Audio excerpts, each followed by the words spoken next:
Нашата цел во следните 4 години е да се фокусираме на нова македонска развојна економија, која што ќе создава повеќе работни места и тие ќе бидат подобро платени.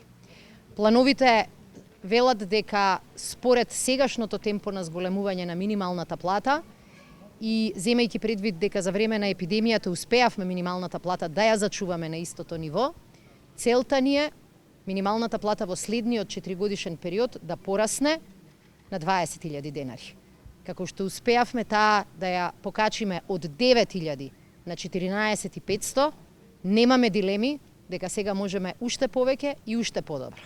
И минималната плата на крајот на нашиот мандат ќе изнесува 20.000 денари. Заедно со минималната плата ќе расте и просечната плата.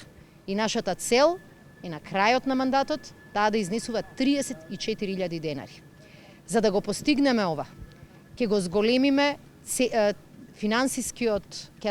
финансиската помош која што ќе ја насочиме кон нашите компании.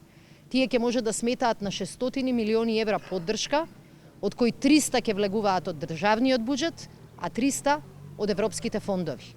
2,2 милиарди евра ќе ги насочиме како јавни инвестиции и тие ќе представуваат одличен замаец на економијата.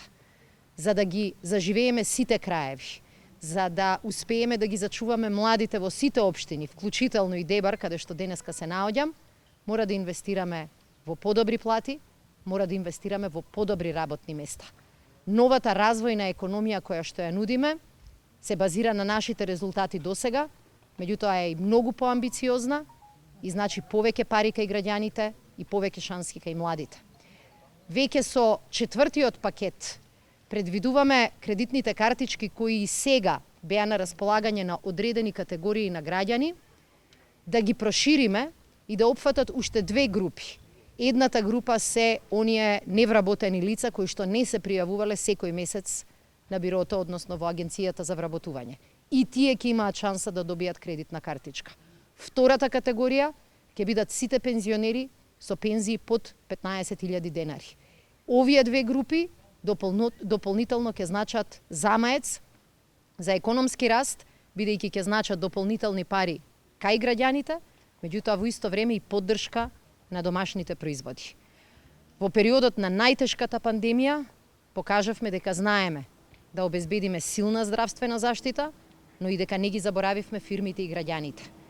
Обезбедивме 550 милиони евра само во трите сета економски мерки и не дозволивме да запрат и да заклучат многу фирми. Денеска и во Дебар имав прилика да разговарам со многу сопственици на мали фирми, на дуќани и сите без исклучок кажаа дека оние кои ги задоволувале условите, без ниту еден збор, без ниту еден притисок, без ниту еден видлив или невидлив услов, успеале да ја добијат поддршката за работни места од страна на владата. Навистина ми е задоволство што покажавме дека државата во најтешки моменти може брзо и ефикасно да функционира. Така спасивме многу работни места и така одржавме многу наши домашни добри фирми.